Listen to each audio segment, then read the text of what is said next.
Hello.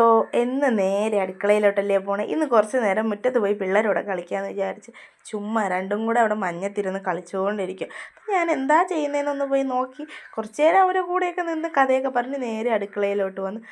അപ്പം ചോദിക്കും, ഇന്ന് വെള്ളിയാഴ്ചയല്ലേ, റംസാന് സ്കൂളിൽ പോകണ്ടേന്ന്. വേണ്ട, റംസാൻ ഇന്ന് സ്കൂളിൽ പോകണില്ല, റംസാനെ ആശുപത്രി കൊണ്ടുപോവുകയാണ്.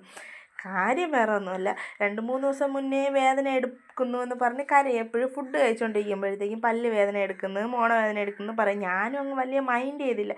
ചിലപ്പോൾ ഈ ഫുഡ് എന്തെങ്കിലും കഴിക്കുമ്പം കടി പറ്റണതോ അല്ലെങ്കിൽ പല്ലിൻ്റെ ഇടയിൽ കയറണതാണെന്ന് വിചാരിച്ചു. ഇപ്പം തുടരെ എന്തെങ്കിലും കഴിച്ചുകൊണ്ടിരിക്കുമ്പോൾ പറയും, എനിക്ക് വേണ്ട ഉമ്മ, എനിക്ക് കഴിക്കാൻ പറ്റണില്ല എന്ന് പറയും. അങ്ങനെ ഞാൻ ഇന്നലെ മൊബൈലിൻ്റെ ഇതടിച്ച് ലൈറ്റ് ഓൺ ചെയ്ത് നോക്കിയപ്പോഴത്തേക്കും അകത്ത് മുകളിലെയും താഴത്തെയും പല്ലൊക്കെ അരിപ്പ പോലെയായി. ഇനി അവിടെ ഒന്നുമില്ല എന്നുള്ള അവസ്ഥയായി. കാരണം അത്രയ്ക്കാണ് മുട്ടായി കഴിക്കുന്നത് അവൻ. ഇവൻ്റെ ഫ്രണ്ടിലെ പല്ല് വെച്ച് ഞാൻ കരുതി പുഴുവൊന്നും പിടിക്കില്ല എന്ന് വിചാരിച്ചിരുന്നതാണ്. പക്ഷെ അകത്തൊന്നുമില്ല, പല്ലെല്ലാം ചീത്തയായി. ഇനി അതവിടെയൊക്കെ നമ്മൾ ആശുപത്രി കൊണ്ടുപോകാതെ ഇനി അവിടെ വെച്ചുകൊണ്ടിരുന്ന വേറൊരു ആപത്താണ്. അതുകൊണ്ട് കരുതി ഇന്ന് ആശുപത്രി കൊണ്ടുപോകുന്നത്. അപ്പോൾ ഇന്ന് ഇത്ര അത്യാവശ്യപ്പെട്ട് കൊണ്ടുപോകണം എന്തെന്ന് വെച്ചാൽ നാളെ അവന് സ്കൂളിൽ നിന്ന് പിക്നിക്ക് പോവുകയാണ്. ഇനി ഒരു പക്ഷേ നാളെ അവർ കൊണ്ടുപോയി ഫുഡൊക്കെ ചോക്ലേറ്റൊക്കെ കൊടുത്ത് കഴിയും അവിടെ ഇരുന്ന് കരഞ്ഞ് പ്രശ്നമാക്കണ്ടെന്ന് വിചാരിച്ച് ഇന്ന് കൊണ്ടുപോകാമെന്ന് വിചാരിച്ചു. അപ്പോൾ ഇന്ന് ബ്രേക്ക്ഫാസ്റ്റ് ദോശയാണ്. ദോശയ്ക്ക് കറി സാമ്പാറാണ്. നമ്മൾ ഇന്നോളം മിക്സിയിൽ ദോശമാവ് ആട്ടിയെങ്കിലും ഞങ്ങൾക്ക് എന്തോ അതങ്ങ് സെറ്റായില്ല. ഞങ്ങൾ വീണ്ടും കടയിൽ നിന്ന് തന്നെ ദോശമാവ് വാങ്ങിച്ചു.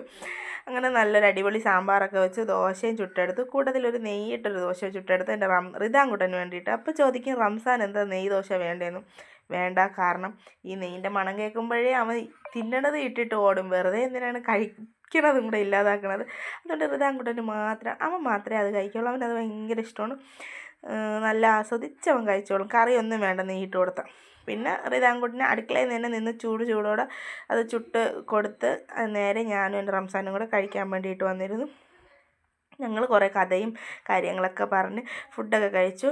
അപ്പോൾ അത്രയേ ഉള്ളൂ. വീഡിയോസ് ഇഷ്ടപ്പെട്ടാൽ ലൈക്ക് ചെയ്യുക. Tata bye bye, see U.